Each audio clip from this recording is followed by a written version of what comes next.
الحمدللہ والصلاۃ والسلام علی رسول اللہ، اما بعد۔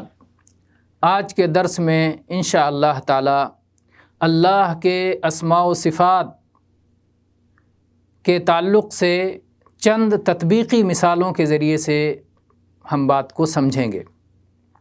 اللہ تعالیٰ کی اسماء و صفات قرآن و حدیث میں بہت سارے مقامات پر آئے ہیں، متعدد طریقے سے آئے ہیں اور متنوع سیاق میں آئے ہیں، اور یہ بہت زیادہ ہیں۔ اس پر بڑی بڑی کتابیں تصنیف کی گئی ہیں اور اہل علم نے یہ نام اور یہ صفات گنوائے ہیں اور ان کی تفصیل بتائی ہے، لیکن آج ہم چند مثالوں کے ذریعے سے اسے سمجھنے کی کوشش کریں گے، اور ان مثالوں کو اگر آپ نے اچھی طرح سمجھ لیا تو انشاءاللہ بقیہ اسماء و صفات کے ساتھ آپ کا طرز عمل کیا ہو یہ آپ اچھی طرح جان جائیں گے۔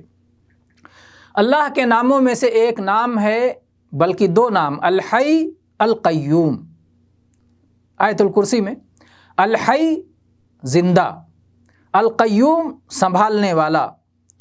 قرآن پاک میں آیت الکرسی سورہ بقرہ کی آیت نمبر 255 میں ان دونوں صفات، ان دونوں ناموں کا ذکر ہے، اور نام کے اندر ظاہر بات ہے کہ صفت بھی ہوتی ہے۔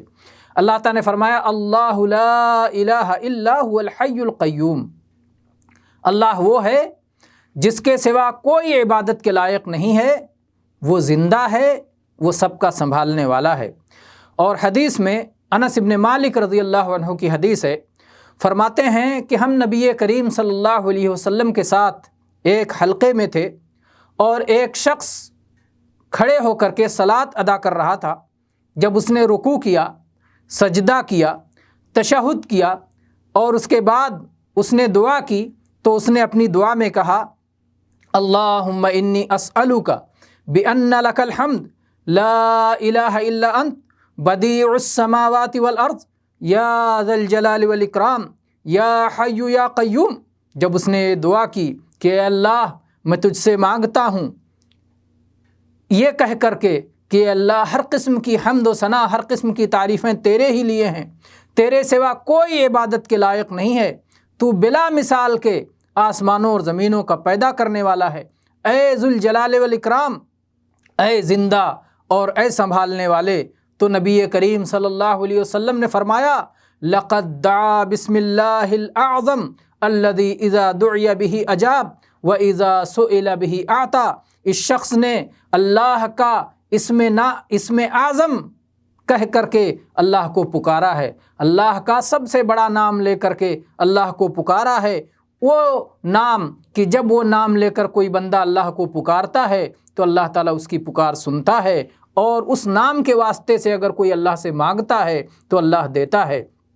یہ امام حاکم کی روایت ہے، اور صحیح مسلم کی شرط کے مطابق صحیح ہے۔ مستدرک حاکم میں 1856 نمبر پر یہ حدیث موجود ہے۔ تو آپ نے دیکھا کہ اللہ کے یہ دو نام حی اور قیوم یہ کتاب اللہ سے بھی ثابت ہیں اور یہ سنت رسول سے بھی ثابت ہیں۔ اسی طرح سے اللہ کا ایک نام ہے الحمید، اور اس کی دلیل قرآن مجید میں اللہ تعالیٰ کا قول سورہ بقرہ کی آیت نمبر 267 میں اللہ تعالیٰ نے فرمایا وَاعْلَمُوا أَنَّ اللَّهَ غَنِيٌّ حَمِيدٌ، وَاعْلَمُوا خوب اچھی طرح جان لو ان اللہ غنی حمید، کہ اللہ تعالیٰ غنی ہے اور اللہ تعالیٰ حمید ہے۔ تو ایک نام غنی ہوا اور ایک نام حمید ہوا۔ حمید قابل حمد ہے، وہی تو ہے کہ جس کی حمد سب سے زیادہ ہونی چاہیے، اور کسی کی بھی حمد و ثنا اور تعریف کی جائے تو وہ اصلاً اسی کی طرف لوٹتی ہے، کیونکہ کوئی بھی قابل تعریف ہوا تو اللہ ہی کے کرنے سے ہوا ہے، تو اللہ ہی اصلاً قابل حمد ہے۔ اور اسی طرح سے حدیث میں کعب بن عجرہ کی روایت جو تشہد کے بارے میں ہے کہ نبی کریم صلی اللہ علیہ وسلم نے انہیں صلاۃ علی النبی درود سکھاتے ہوئے فرمایا کہو اللہم صلی علی محمد وعلی آل محمد کما صلیت علی ابراہیم وعلی آل ابراہیم انک حمید مجید۔ اے اللہ صلاۃ بھیج محمد صلی اللہ علیہ وسلم پر اور محمد صلی اللہ علیہ وسلم کے آل پر، جیسے تو نے ابراہیم علیہ السلام اور ابراہیم علیہ السلام کے آل پر صلاۃ بھیجی۔ اے اللہ تو حمید ہے، تو مجید ہے۔ تو حمید اور مجید اللہ کے 2 نام ذکر کیے گئے اس درود میں، اس حدیث میں، یہ نام گویا ثابت ہوا کہ اللہ قابل حمد ہے، اللہ قابل مجد ہے، اللہ تعریف والا ہے، اللہ بزرگی والا ہے۔ اسی طرح سے اللہ تعالیٰ کے 2 نام ہیں الرحمن الرحیم، اور ان کی دلیل سورہ فاتحہ میں اللہ تعالیٰ نے فرمایا الحمدللہ رب العالمین الرحمن الرحیم۔ اور ایسے ہی حدیث میں حدیبیہ کے دن جب صلح لکھا جا رہا تھا تو اس وقت مشرکین نے انکار کر دیا، اللہ کے نبی صلی اللہ علیہ وسلم نے کہا کہ لکھا جائے بسم اللہ الرحمن الرحیم، تو مشرکین نے کہا ہم نہیں جانتے رحمان کیا ہے، تو انہوں نے انکار کر دیا۔ تو بہرحال اللہ کے نبی صلی اللہ علیہ وسلم نے جو لکھنے کے لیے کہا تھا وہ کیا؟ بسم اللہ الرحمن الرحیم، جس میں اللہ کے 2 نام الرحمن اور الرحیم موجود ہیں۔ الرحمن رحمتوں والا، جو اس وقت رحمت کی حالت میں ہے، رحمتیں لٹا رہا ہے، جس کی رحمتوں کی بارش برس رہی ہے۔ الرحیم جو ہمیشہ رحم و کرم کرنے والا ہے۔ تو رحمان اور رحیم جو بہت مہربان اور نہایت رحم والا ہے، دائمی رحم والا ہے، یہ 2 اللہ کے نام ہیں جن کے اندر صفات بھی ہیں۔ اسی طرح سے اللہ کا ایک نام ہے الحلیم، اور قرآن پاک میں سورہ فاطر کی آیت نمبر 41 میں اس کی دلیل ہے۔ اللہ تعالیٰ نے فرمایا اِنَّهُ كَانَ حَلِيمًا غَفُورًا، اللہ تبارک و تعالیٰ حلیم ہے، غفور ہے۔ حلیم بہت زیادہ برداشت کرنے والا، بردبار، اور غفور بہت زیادہ بخشنے والا۔ اور حدیث میں عبداللہ ابن عباس رضی اللہ عنہما کی حدیث ہے کہ نبی کریم صلی اللہ علیہ وسلم جب کسی تکلیف میں ہوتے تھے تو یہ دعا پڑھتے تھے لا الہ الا اللہ العظیم الحلیم، کوئی عبادت کے لائق نہیں سوائے اللہ کے جو بہت عظیم ہے، جو بہت حلیم ہے، جو بہت عظمت والا اور بہت زیادہ برداشت کرنے والا ہے۔ یہ صحیح بخاری کی حدیث ہے 6345 نمبر پر، اور صحیح مسلم میں 2730 نمبر پر۔ تو گویا قرآن پاک میں بھی اس کی دلیل اور حدیث میں اس کی دلیل۔ تو یہ رہے اللہ کے ناموں میں سے چند نام ہم نے آپ کے سامنے رکھے۔ اللہ کے نام بہت ہیں، آپ صحیح بخاری کی وہ حدیث یاد کیجئے جس میں اللہ کے نبی صلی اللہ علیہ وسلم فرمایا ہے ان للہ 99 اسما 100 الا واحدہ من احصاها دخل الجنہ، کہ اللہ تبارک و تعالیٰ کے 99 نام ایسے ہیں، 100 نام ایسے ہیں کہ جو آدمی ان ناموں کا احصاء کر لے، انہیں شمار کر لے، انہیں یاد کر لے، ان کے تقاضے کے مطابق اللہ تبارک و تعالیٰ کی عبادت کر لے، وہ جنت میں جائے گا۔ تو صرف 99 میں ہی نام نہیں ہیں، نام بے شمار ہیں، لیکن صرف 99 کا 100 بھی نہیں، صرف 99 ناموں کو اگر کوئی یاد کر لے اور ان کے تقاضے کے مطابق عمل کر لے تو جنت میں جائے گا۔ آئیے اب اللہ کے چند صفات کی مثالیں آپ کے سامنے رکھتے ہیں۔ اس میں سے ایک صفت ہے قدرت، اور یہ اللہ تعالیٰ کی ذاتی صفت ہے، اور یہ کتاب و سنت سے ثابت ہے۔ ذاتی صفت کا مطلب یہ ہے کہ یہ اللہ تبارک و تعالیٰ کی ذات کے ساتھ ہمیشہ موجود رہنے والی صفت ہے، یہ اللہ کی ذات سے کبھی الگ نہیں ہوتی۔ اللہ تعالیٰ قادر ہے، قدیر ہے، ہمیشہ یہ اس کی ذات کے ساتھ ہے، صفت ذاتی ہے۔ اللہ تعالیٰ نے فرمایا ان اللہ علی کل شیء قدیر، اللہ تعالیٰ ہر چیز پر قادر ہے، ہر چیز پر قادر ہے۔ سورہ بقرہ کی آیت نمبر 20 میں، اور حدیث میں عثمان ابن ابی العاص کی حدیث ہے کہ انہوں نے نبی کریم صلی اللہ علیہ وسلم سے ایک تکلیف کی شکایت کی، درد کی شکایت کی جو ان کے جسم میں پایا جاتا تھا۔ جب سے وہ مسلمان ہوئے تھے تب سے وہ درد ان کے یہاں تھا، تو رسول اللہ صلی اللہ علیہ وسلم نے انہیں یہ دعا سکھائی۔ آپ نے فرمایا کہ تمہارے جسم کے جس حصے میں درد ہو رہا ہے وہاں پر اپنا ہاتھ رکھو اور 3 بار کہو بسم اللہ بسم اللہ بسم اللہ، اور 7 مرتبہ کہو اعوذ بعزت اللہ وقدرتہ من شر ما اجد واحاذر، یہ 7 مرتبہ کہو بسم اللہ بسم اللہ بسم اللہ، یعنی اللہ کے نام سے اللہ کے نام سے اللہ کے نام سے، اور پھر کہو اعوذ بعزت اللہ وقدرتہ من شر ما اجد واحاذر، میں اللہ کی عزت کے واسطے سے اور اللہ کی قدرت کے واسطے سے اللہ کی پناہ میں آتا ہوں اس مصیبت سے جسے میں پا رہا ہوں اور جس مصیبت سے میں ڈر رہا ہوں۔ تو یہ دعا اللہ کے نبی صلی اللہ علیہ وسلم سکھائی، یہ صحیح مسلم میں 2202 نمبر پر یہ موجود ہے۔ تو اس میں اللہ کی صفت قدرت کا ذکر ہے جو اللہ کی صفت ذاتی ہے۔ اسی طرح سے اللہ کی صفت ذاتی میں سے ایک صفت ہے حیات، اور یہ اللہ کے نام الحی سے مشتق ہے۔ اللہ کا نام حی، اس کے نام اور اس کے دلائل پیچھے گزر چکے ہیں۔ تو اللہ تعالیٰ کی ایک صفت ہے حیات، جیسے اس کی ایک صفت ہے قدرت، اور اس کا ایک نام ہے قدیر، جیسے اس کا ایک نام ہے الحی۔ اسی طرح سے اللہ تعالیٰ کی ایک صفت ہے علم، یہ بھی اللہ تعالیٰ کی ذاتی صفت ہے اور کتاب و سنت سے ثابت ہے۔ اللہ تعالیٰ نے فرمایا سورہ بقرہ کی آیت نمبر 255 میں، آیت الکرسی میں، وَلَا يُحِيطُونَ بِشَيْءٍ مِّنْ عِلْمِهِ، کہ لوگ اللہ کے علم میں سے کسی چیز کا بھی احاطہ نہیں کر سکتے، الا بما شاء، مگر جتنا اللہ چاہے۔ تو یہاں اللہ کے علم کا تذکرہ ہے۔ اور اسی طرح سے حدیث میں جابر ابن عبداللہ رضی اللہ عنہ کی حدیث جو صحیح بخاری میں 6382 نمبر پر آئی ہے استخارہ کے تعلق سے، کہ اللہ کے نبی صلی اللہ علیہ وسلم دعائے استخارہ کی تعلیم دیتے ہوئے فرمایا کرتے تھے، کہو اللہم انی استخیرک بعلمک واستقدرک بقدرتک، کہ اے اللہ میں تجھ سے خیر مانگتا ہوں تیرے علم کے واسطے سے، اور اے اللہ میں تجھ سے طاقت مانگتا ہوں تیری قدرت کے واسطے سے۔ تو یہاں اللہ کی صفت علم کا تذکرہ ہے، ایسے ہی صفت قدرت اور دیگر صفات کا تذکرہ ہے۔ اللہ تعالیٰ کی صفات میں سے ایک صفت ہے صفت ارادہ، اور یہ صفت فعلی ہے۔ صفت ذاتی وہ صفت جو اللہ کے ساتھ ہمیشہ لگی رہے اور کبھی اللہ سے جدا نہ ہو، الگ نہ ہو، وہ صفت ذاتی ہے۔ اور صفت فعلی ان صفات کو کہتے ہیں جو اللہ کی مشیت اور قدرت سے متعلق ہو، اللہ تعالیٰ جب چاہے کرے اور جب چاہے نہ کرے، اسے کہتے ہیں صفت فعلی۔ تو ارادہ یہ صفت فعلی ہے، اللہ تعالیٰ جب چاہے ارادہ کرے اور جب چاہے ارادہ نہ کرے۔ چنانچہ اس کی دلیل سورہ انعام کی آیت نمبر 125 میں ہے، اللہ تعالیٰ نے فرمایا فَمَن يُرِدِ اللَّهُ أَن يَهْدِيَهُ فَمَن يُرِدِ اللَّهُ أَن يَهْدِيَهُ يَشْرَحْ صَدْرَهُ لِلْإِسْلَامِ وَمَن يُرِدْ أَن يُضِلَّهُ يَجْعَلْ صَدْرَهُ ضَيِّقًا حَرَجًا كَأَنَّمَا يَصَّعَّدُ فِي السَّمَاءِ۔ اللہ تبارک و تعالیٰ جسے ہدایت دینا چاہتا ہے اس کے سینے کو اسلام کے لیے کھول دیتا ہے۔ تو یہاں کہا فَمَن يُرِدِ اللَّهُ أَن يَهْدِيَهُ، اللہ جس کو ہدایت دینے کا ارادہ کرتا ہے۔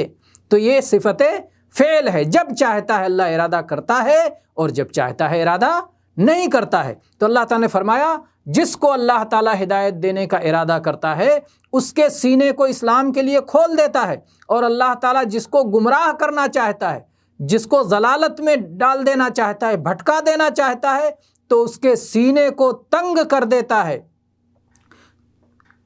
اس کے سینے کو سکوڑ دیتا ہے، تنگی میں مبتلا کر دیتا ہے، جیسے کہ وہ آسمان میں چڑھ رہا ہو۔ اور حدیث میں اس کی دلیل عبداللہ ابن عمر رضی اللہ عنہما کی حدیث ہے، کہتے ہیں کہ رسول اللہ صلی اللہ علیہ وسلم کو میں نے فرماتے ہوئے سنا، اذا اراد اللہ بقوم عذابا اصاب العذاب من کان فیہم ثم بعثوا علی اعمالہم۔ یہ صحیح مسلم کی 9287 نمبر کی حدیث ہے۔ تو اس میں اللہ کے نبی صلی اللہ علیہ وسلم فرمایا اذا اراد اللہ بقوم عذابا، جب اللہ تبارک و تعالیٰ کسی قوم کو عذاب دینے کا ارادہ فرماتا ہے تو اللہ تعالیٰ ان میں جتنے لوگ موجود ہوتے ہیں سب کو عذاب میں ڈال دیتا ہے، پھر قیامت کے دن وہ اپنے عمل کے مطابق اٹھائے جائیں گے۔ تو یہ رہی اللہ کی ایک صفت ارادہ۔ اسی طرح سے اللہ کی ایک صفت ہے صفت علو، بلند ہونا، اور یہ کتاب و سنت سے ثابت صفت ہے۔ اللہ تبارک و تعالیٰ نے سورہ اعلیٰ کی پہلی آیت میں فرمایا سبح اسم ربک الاعلیٰ، تسبیح بیان کیجئے اپنے رب کی جو اعلیٰ ہے، جو اونچا ہے، جو بلند ہے۔ اور اسی طرح سے اللہ تعالیٰ نے فرمایا یخافون ربہم من فوقہم، اہل ایمان اپنے رب سے ڈرتے ہیں جو ان کے اوپر ہے، سورہ نحل کی آیت نمبر 50 میں۔ اور حدیث میں سونے کے وقت کے تعلق سے جو حدیث گزری ابھی ذکر کیا گیا کہ اللہ تعالیٰ نے اللہ کے نبی صلی اللہ علیہ وسلم نے سونے کے وقت کی دعا سکھائی تو اس میں کہو اللہم انت الاول فلیس قبلک شیء وانت الآخر فلیس بعدک شیء وانت الظاہر فلیس فوقک شیء وانت الباطن فلیس دونک شیء۔ تو اس میں اللہ کے نبی نے دعا سکھائی، کیا کہو؟ اے اللہ تو ظاہر ہے، تجھ سے اوپر کوئی نہیں۔ تو اللہ کا اوپر ہونا، اللہ کا بلند ہونا، اللہ کا عالی ہونا، اللہ کا اعلیٰ ہونا، یہ اللہ کی صفات میں سے ایک صفت ہے۔ اسی طرح سے اللہ کی صفات میں سے ایک صفت استوا، یہ بھی اللہ تعالیٰ کا صفت فعلی ہے، کتاب و سنت سے ثابت ہے۔ اللہ تعالیٰ نے فرمایا الرحمن علی العرش استوا، اللہ تبارک و تعالیٰ اپنے عرش پر مستوی ہوا، اپنے عرش پر بلند ہوا۔ قتادہ ابن نعمان رضی اللہ عنہ کہتے ہیں کہ میں نے رسول اللہ صلی اللہ علیہ وسلم کو فرماتے ہوئے سنا لما فرغ اللہ من خلقہ استوى علی عرشہ، جب اللہ تبارک و تعالیٰ اپنی تخلیق سے فارغ ہو گیا تو اللہ تبارک و تعالیٰ اپنے عرش پر بلند ہو گیا۔ یہ حدیث امام ذہبی نے اپنی کتاب العلو میں، العلو للعلی الغفار امام ذہبی کی کتاب ہے، اس میں حدیث نمبر 119 ہے، اور اسی طرح سے اسے امام خلال نے کتاب السنہ میں روایت کیا ہے۔ استوا کے معنی عربی زبان میں ہوتا ہے اوپر ہونا اور بلند ہونا۔ تو یہ استوا، عرش کے اوپر اللہ تبارک و تعالیٰ بلند ہے، عرش کے اوپر ہے، اللہ کی اپنی شان کے لائق، اس کی کیفیت کو بیان نہیں کیا جا سکتا۔ اسی طرح سے اللہ تعالیٰ کی ایک صفت ہے کلام، بات کرنا، اور یہ اللہ کی صفت ذاتی ہے نوع کے اعتبار سے، اور صفت فعلی ہے افراد کلام کے اعتبار سے۔ اللہ تبارک و تعالیٰ جب چاہتا ہے، جس طرح چاہتا ہے بات کرتا ہے، جو بات سنائی دیتی ہے، جو بات سنائی دیتی ہے، اس طرح سے اللہ تعالیٰ بات کرتا ہے۔ اور اللہ تعالیٰ کی صفت کلام قرآن پاک میں اور احادیث میں ثابت ہے۔ چنانچہ سورہ نساء کی آیت نمبر 164 میں اللہ تعالیٰ نے فرمایا وَكَلَّمَ اللَّهُ مُوسَىٰ تَكْلِيمًا، اور اللہ تعالیٰ نے موسیٰ علیہ السلام سے بات کی، خوب اچھی طرح بات کی۔ تو ظاہر بات ہے موسیٰ علیہ السلام کو بات سنائی دی، اللہ تعالیٰ نے وہ بات کی۔ اور اسی طرح سے سورہ اعراف کی آیت نمبر 143 میں اللہ تعالیٰ نے فرمایا وَلَمَّا جَاءَ مُوسَىٰ لِمِيقَاتِنَا وَكَلَّمَهُ رَبُّهُ قَالَ رَبِّ أَرِنِي أَنظُرْ إِلَيْكَ، اور جب موسیٰ علیہ السلام ہمارے وعدے پر، ہمارے متعینہ وقت پر آئے اور موسیٰ علیہ السلام سے ان کے رب نے بات کی، تو اس وقت موسیٰ علیہ السلام نے کہا اے میرے رب تو اپنے آپ کو مجھے دکھلا دے، میں تجھے دیکھنا چاہتا ہوں۔ حدیث میں اس کی دلیل صفت کلام کی ابو ہریرہ رضی اللہ عنہ کی حدیث، جو رسول اللہ صلی اللہ علیہ وسلم نے فرمایا احتج آدم و موسیٰ، کہ موسیٰ علیہ السلام اور آدم علیہ السلام کی آپس میں بحث ہو گئی۔ موسیٰ علیہ السلام نے کہا کہ اے آدم آپ ہمارے باپ ہیں، آپ نے ہمیں ناکام و نامراد کر دیا، آپ نے ہمیں جنت سے نکلوا دیا۔ تو آدم علیہ السلام نے کہا کہ اے موسیٰ علیہ السلام آپ وہ ہیں کہ جن کو اللہ تبارک و تعالیٰ نے خود سے ہم کلام ہونے کے لیے منتخب کر لیا، آپ سے اللہ نے بات کی ہے اور آپ کے لیے توریت کو اپنے ہاتھوں سے لکھ کر کے دیا ہے۔ یہ حدیث صحیح بخاری میں 6614 نمبر پر اور صحیح مسلم میں 2652 نمبر پر موجود ہے۔ تو اس میں آدم علیہ السلام موسیٰ علیہ السلام سے کہہ رہے ہیں کہ اللہ تعالیٰ نے آپ سے بات کر کے آپ کو عزت بخشی ہے۔ تو اللہ تعالیٰ کی صفات میں سے ایک صفت ہے صفت فعلی، بات کرنا، جب وہ چاہتا ہے اللہ تعالیٰ بات کرتا ہے۔ یہ صفت ذات ہے نوع کے اعتبار سے، اور صفت فعل ہے افراد کلام کے اعتبار سے۔ اور صفت وجہ ایسے ہی اللہ تعالیٰ کی ایک صفت ہے صفت ذاتی خبری، یہ اللہ کے لیے ثابت ہے کتاب و سنت سے۔ اللہ تعالیٰ نے فرمایا وَمَا تُنْفِقُونَ إِلَّا ابْتِغَاءَ وَجْهِ اللَّهِ، سورہ بقرہ کی آیت نمبر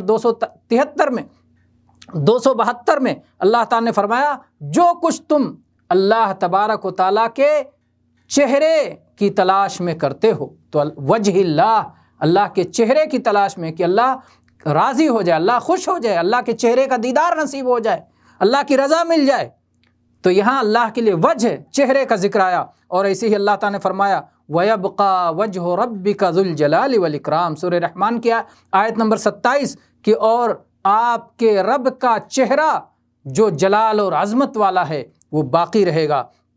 اور حدیث میں جابر ابن عبداللہ رضی اللہ عنہ کی حدیث ہے کہ جب یہ آیت نازل ہوئی قل هو القادر على ان يبعث عليكم عذابا من فوقكم او من تحت ارجلكم او يلبسكم شيعا. یہ آیت جب نازل ہوئی تو اللہ کے نبی صلی اللہ علیہ وسلم نے یہ آیت سن کر کے کہا اعوذ بوجہک اعوذ بوجہک اعوذ بوجہک، کہ اللہ تعالیٰ نے فرمایا قل هو القادر على ان يبعث عليكم عذابا من فوقكم، کہہ دیجئے کہ وہ اللہ تعالیٰ قدرت رکھتا ہے کہ تم پر تمہارے اوپر سے عذاب بھیج دے. تو اللہ کے نبی نے فرمایا اعوذ بوجہک، اے اللہ میں تیرے چہرے کے واسطے سے تیری پناہ میں آتا ہوں. اسی طرح سے فرمایا او من تحت ارجلکم، یا تمہارے پیروں کے نیچے سے عذاب بھیج دے. اللہ کے نبی نے فرمایا اعوذ بوجہک، اے اللہ میں تیرے چہرے کے واسطے سے تیری پناہ میں آتا ہوں. پھر اس کے بعد فرمایا او یلبسکم شیعا، یا تمہیں گروہوں گروہوں میں ٹکڑوں ٹکڑوں میں تقسیم کر دے. تو اللہ کے نبی صلی اللہ علیہ وسلم فرمایا ھذا ایسر، کہ یہ ان دونوں کے مقابلے میں آسان ہے. اسے امام بخاری نے 7406 نمبر پر روایت کیا ہے. اور دیکھیں کہ اللہ کے نبی صلی اللہ علیہ وسلم نے وجہ کہہ کر کے اللہ کے چہرے کا ذکر کیا، تو یہ اللہ کی ایک صفت ہے. اسی طرح سے اللہ کی صفات میں سے ہیں اللہ کے دو ہاتھ، اور یہ صفت ذاتی خبری ہے اللہ عز و جل کے لیے، اور کتاب و سنت سے ثابت ہے. چنانچہ اللہ تعالیٰ نے فرمایا سورہ مائدہ کی آیت نمبر 64 میں بل یداہ مبسوطتان ينفق کیف یشاء، بلکہ اللہ کے دونوں ہاتھ کھلے ہوئے ہیں، اللہ جیسے چاہتا ہے خرچ کرتا ہے. اسی طرح سے اللہ تعالیٰ نے فرمایا قال یا ابلیس ما منعک ان تسجد لما خلقت بیدی، سورہ صاد کی آیت نمبر 75 میں اللہ تعالیٰ نے فرمایا اے ابلیس تجھے کس چیز نے روکا اس کو سجدہ کرنے سے جسے میں نے اپنے دونوں ہاتھوں سے بنایا ہے. آدم علیہ السلام کو اللہ نے اپنے دونوں ہاتھوں سے بنایا.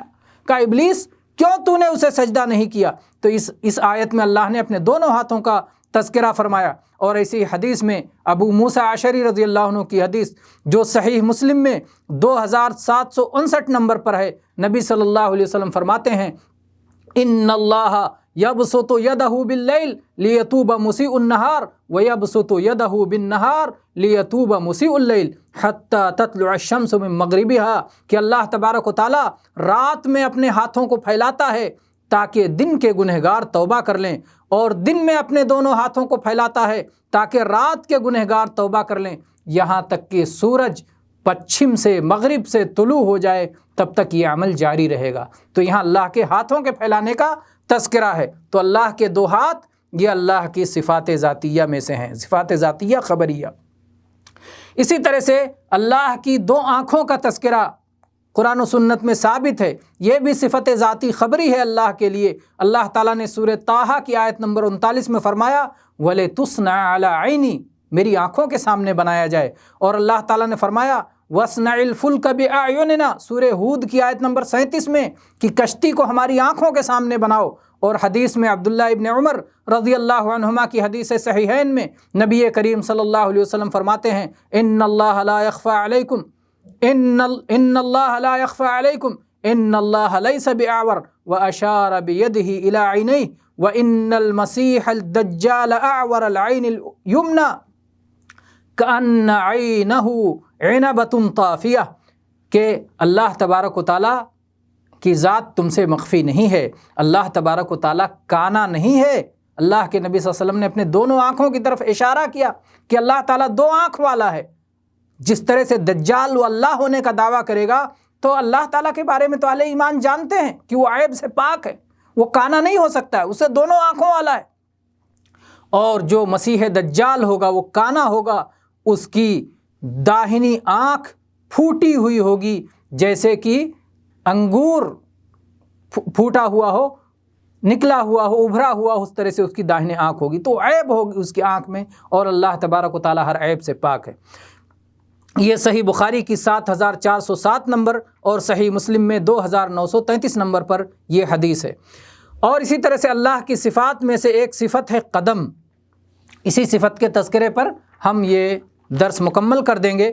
اور یہ صفت بھی اللہ تعالیٰ کی صفت ذاتی ہے اور اللہ تعالیٰ کے لیے صحیح احادیث سے ثابت ہے. اور اس سلسلے میں ابو ہریرہ رضی اللہ عنہ کی وہ حدیث ہے کہ جس میں جنت اور جہنم کے آپس میں بحث کرنے کا تذکرہ ہے.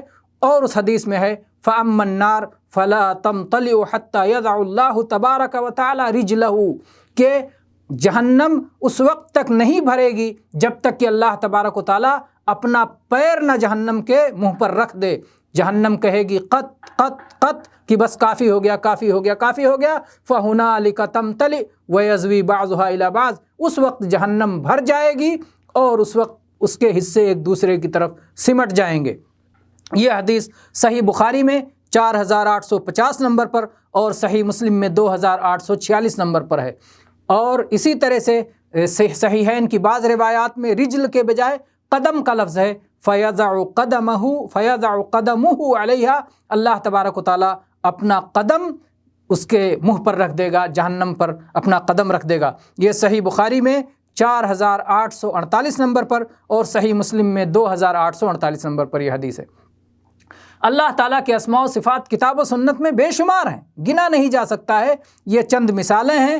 اس لیے ایک مسلمان کو چاہیے کہ اللہ کی جلال و کمال اور اس کی عظمت اور اس کی شان کے مطابق ان صفات کو ثابت کرے، جیسے اللہ نے اپنی کتاب میں اللہ نے ثابت کیا ہے، اور اللہ تعالیٰ اپنے بارے میں اپنی مخلوق سے زیادہ جانتا ہے، اور ایسے ہی رسول اللہ صلی اللہ علیہ وسلم نے اپنی احادیث میں ان صفات کا تذکرہ کیا ہے، اور اللہ کے رسول صلی اللہ علیہ وسلم مخلوق کے مقابلے میں اللہ کو زیادہ جانتے ہیں۔ اب تمام مخلوقات میں اللہ تبارک و تعالیٰ کے بارے میں رسول اللہ صلی اللہ علیہ وسلم سب سے زیادہ علم رکھنے والے تھے، اور سب سے زیادہ آپ اپنی امت کے ہمدرد تھے، خیر خواہ تھے، اور بیان کرنے کے معاملے میں آپ نہایت فصیح و بلیغ تھے، اور نہایت اللہ سے ڈرنے والے اور اللہ کے پرہیزگار تھے۔ اس لیے کسی شبہے کی بنا پر اللہ کی ان صفات کا انکار نہ کیا جائے، مخلوق کی مشابہت کے شبہے میں ان کی تحریف نہ کی جائے، کسی قسم کی تعویل نہ کی جائے، کیونکہ اللہ تعالیٰ نے ایک ہی آیت میں دونوں باتیں بیان کر دی، لیس کمثلہ شیء وہو السمیع البصیر، اللہ کی طرح کوئی چیز نہیں، پھر اللہ نے کہا اللہ سننے والا ہے، دیکھنے والا ہے۔ تو سننا دیکھنا ثابت بھی کرنا ہے، اور ساتھ میں لیس کمثلہ شیء مشابہت سے انکار بھی کرنا ہے، تنزیہ بھی ہو، ایمان بھی ہو، اور صرف کیفیت کے معاملے میں اللہ کے سپرد کر دیا جائے کہ کیفیت اللہ ہی کو معلوم ہے۔ واللہ تعالی عالم، والحمد للہ رب العالمین، وصلی اللہ علی نبینا وسلم۔